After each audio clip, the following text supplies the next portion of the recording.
What's up, guys? Welcome back to Newswave. So in a couple of weeks, the Nintendo Switch OLED model will officially release, but it appears that several systems have already found their way out into the wild to the point now where people are even posting comparison shots versus the current Switch, and we're gonna go over that one here today. Also, we are gonna be talking about the Xbox and a bunch of new features that have been discovered for the system through its web browser after that big update, and we're also going to be talking about Metroid Dread, as a bunch of previews went live yesterday, and it turns out this game might end up being good. Guys, if you enjoy these videos, make sure that like button helps out a ton, and if you're new here to the Spawn Wave channel, make sure you subscribe down below. And we're going to start today with Death Stranding Director's Cut, released last week. If you already own the game, it was a $10 upgrade, and I did do that upgrade to check out the game and see how it ran and all of that. And yeah, it's nice to have the higher frame rate because the game already looked really good on the PlayStation 4 Pro. Now it's just significantly smoother on the PS5, but there was also a bunch of content that was added, and even, it appears, a new Easter egg that's pointing towards PT. We can see this over on Twitter. This posted up by Susie Hunter saying, "So I'm playing Death Stranding Director's Cut, and I entered the safe room, and this is in the shower. This has never happened before." Now it looks like there's a shadowy figure there in the shower, and Susie goes on to describe what happens when you do try to enter, or at least examine the shower. The figure will kind of freak out a bit and then rush towards you when you're in first-person view mode. And the game itself, Death Stranding, when you are in that safe room, will at times have randomized events that happen. It's kind of plays up to the idea of trying to freak you out, whether it's the character having a dream or something, and then it cuts back to him. There's just things that they have set up to, I guess, try to keep you on your toes a bit in the safe room. But I like the idea of Kojima still hinting back towards PT, but it does give people false hope that it could come back someday. I think Kojima is... his next step is a big-time horror game. He's alluded to that and teased it several times now, and maybe that could incorporate the cloud in a very interesting way, as that is at least the rumor, is that Kojima would be working with Microsoft to leverage kind of cloud computing for his next big title.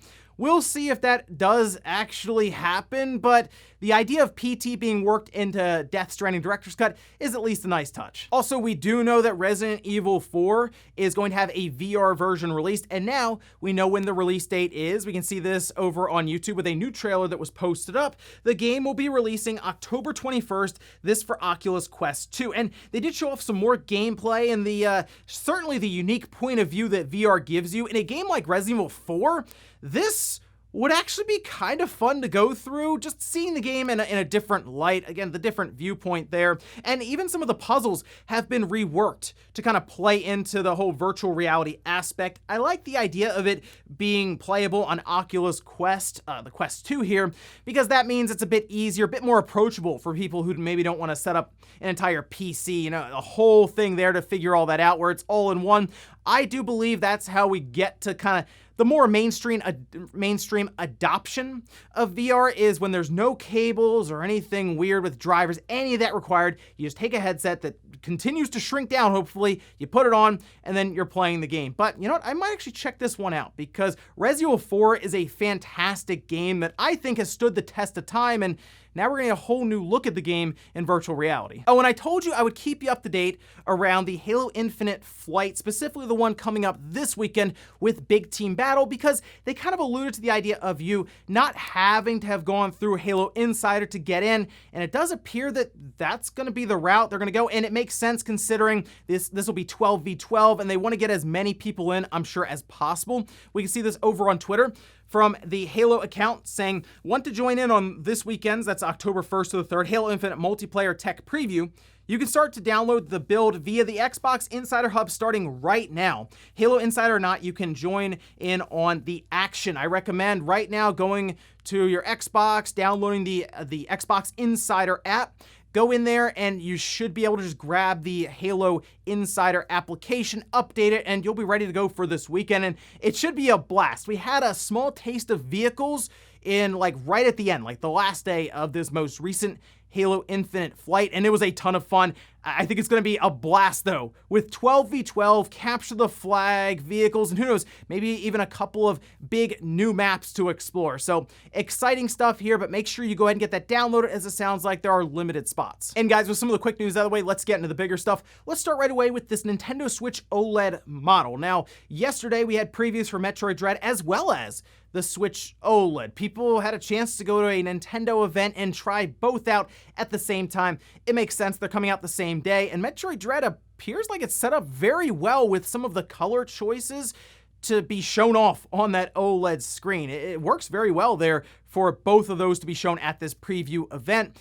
But it looks like the Switch OLED just got out early. It's very weird because a lot of the people that were talking about this seem to have grabbed them from different reseller apps. So I guess like a Craigslist as an example, or Facebook Marketplace. But like, for example, I posted up that I had noticed a bunch of people were getting Switch OLEDs and posting them up on Twitter. And you can see this response here. This was from Sabino saying, yes, I got one. And there it is with the box and the Switch. There were also people posting up on Reddit who then took the same pictures and posted them over on Twitter. Like for Eric saying, guess who got the Switch OLED early? Several images here, including a comparison screenshot between the current Switch that we have now and the Switch OLED. I mean, you can see the difference there when it comes to the screen itself.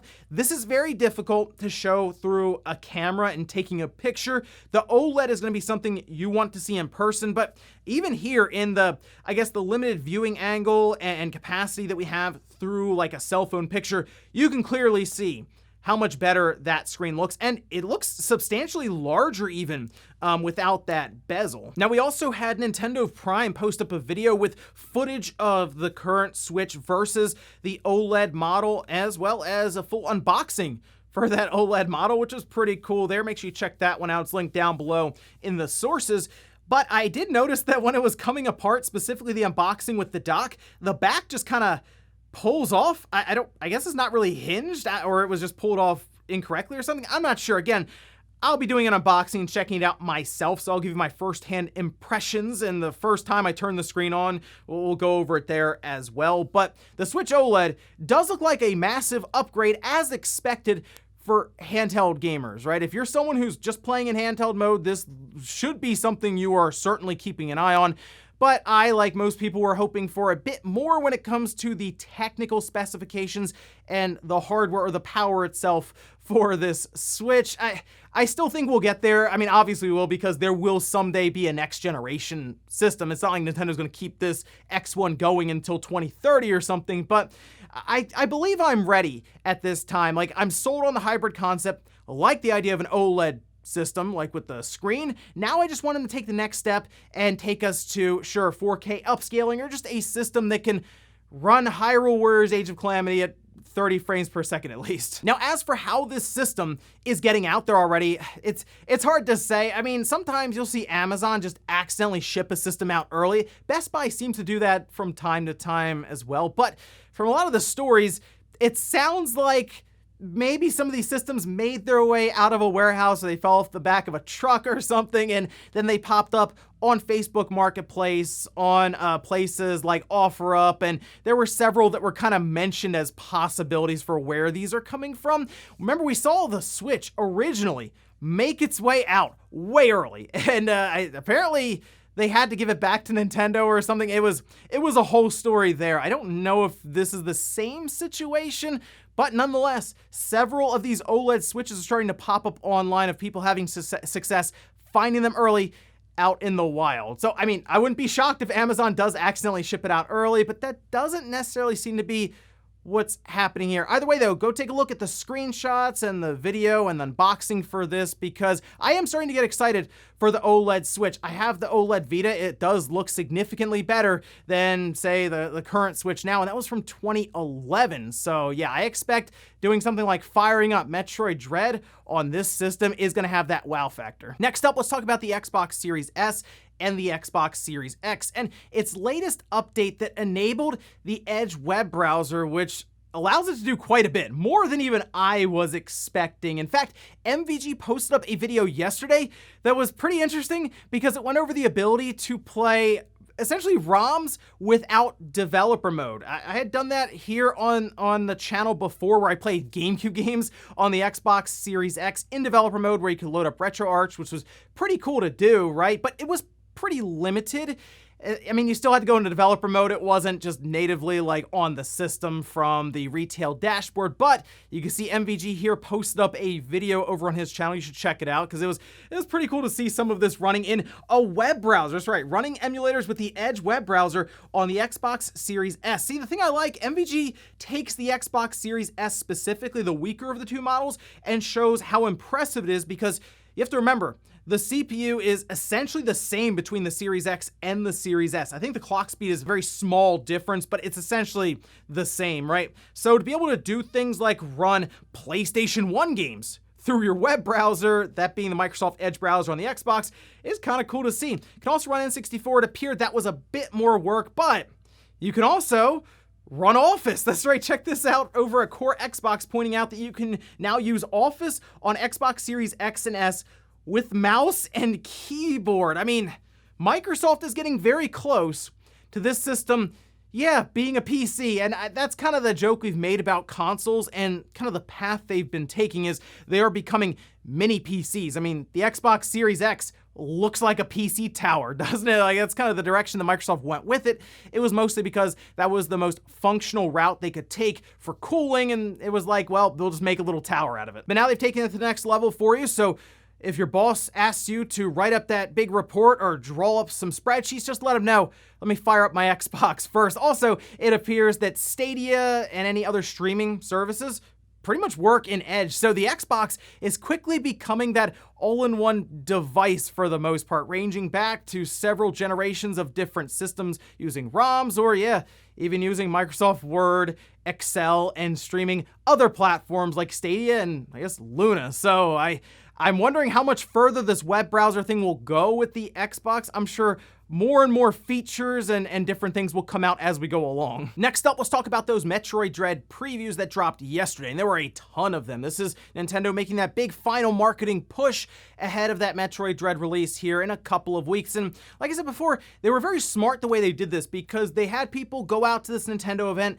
they sat down, and they played Metroid Dread on a Switch OLED. That makes a lot of sense, because Metroid Dread, just some of the vibrant colors they're showing here, I mean, the best way you're going to show that off is handheld mode on a Switch OLED. And to go a bit further, you're not going to be able to capture your own footage then, except off screen. You won't have any of that direct feed footage that you would get, because they're having you play in handheld mode. Apparently Nintendo provided the direct feed footage. Again, very controlled way for Nintendo to do that, but it's marketing both at the same time. And it does kind of feel like this Switch OLED system is kind of the Metroid Dread system. But there were several previews, like I said, that went up. I like Nintendo Life's. I would check that one out. It was very in-depth, going down to even the simple things like the movement. How does it feel to be running around this 2D plane as Samus? And it sounds like it is like top-notch. It's dead-on accurate for that. So I'm very happy that the movement feels good. The combat looks great. And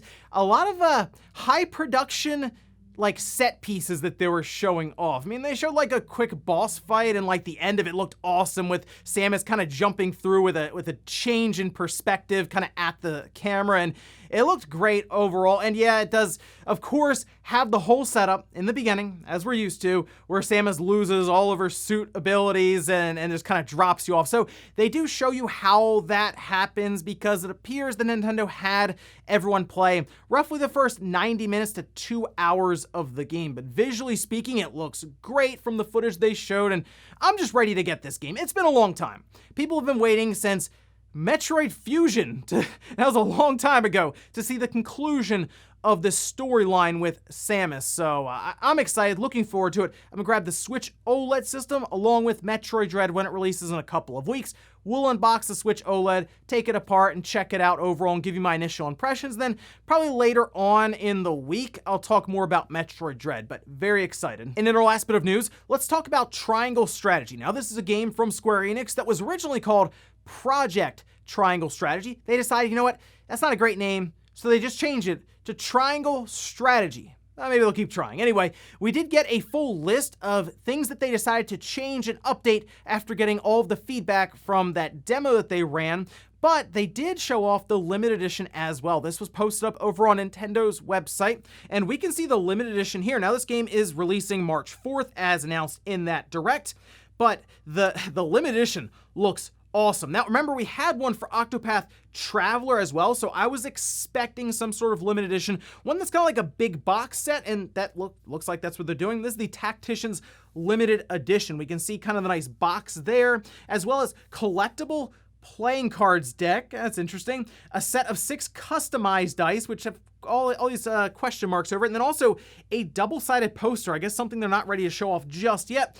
And they even have a really nice steelbook there and the Triangle Strategy game card, which seems obvious, but we're kind of in this world where collector's editions don't necessarily come with a physical copy of the game, and Nintendo did that, for example, recently with Fire Emblem, which, yes, was a digital-only release that was limited, but still would have been nice to get a physical copy in that one. But either way, we do have a physical copy here. This looks awesome, so this is certainly going to be one you will want to pre-order whenever it goes live. Now, I'll also link to this page so you can go through several of the main improvements they outline here. For example, loading times, some of the events, battle operations, as well as a bunch of other miscellaneous changes and improvements. It does appear that they went very in-depth with this, and this is a great idea from Square because they did this with Project Octopath Traveler. They've done it here with Project Triangle Strategy, and that is, we're gonna have you play the game and you tell us what we should change to make it better.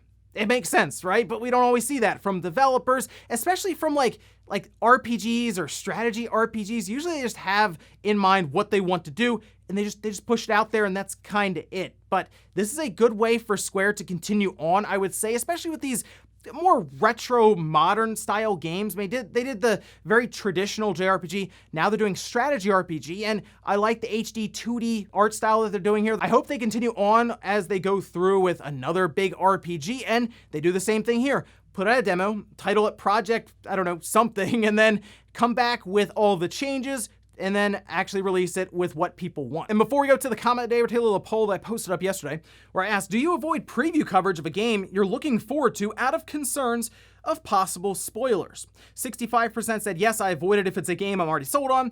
35% said, no, I check out as much as I can ahead of launch. This is difficult too, because if you're a company that's trying to sell this game, you want to show as much as you can to keep the conversation going, and at times, yeah, you'll take out of context clips from at times the end of the game. Like, I know Final Fantasy VII did that. I noticed it when I was playing through. I was like, oh, that is from like one of the last parts of the game. Crucial story elements, but they wanted to show Sephiroth, so here you go. Here's a part from the final act. But the biggest thing around this has come up for Metroid Dread, as some of the trailers Nintendo has shown off really has even shown full enemies and bosses that maybe people wanted to encounter for the first time on their own. But then it's like, I want to see more of the game ahead of launch to see if it's something I would enjoy. So it's tough. It's kind of walking this tightrope if you're Nintendo, and then you, the fan, have to decide, do I want to see more of this game, or am I really that concerned about being spoiled? Either way, though, won't have to worry about it for too much longer, because in 2 weeks, we'll finally have the game. And we'll finish up with the comment of the day, as you're seeing here.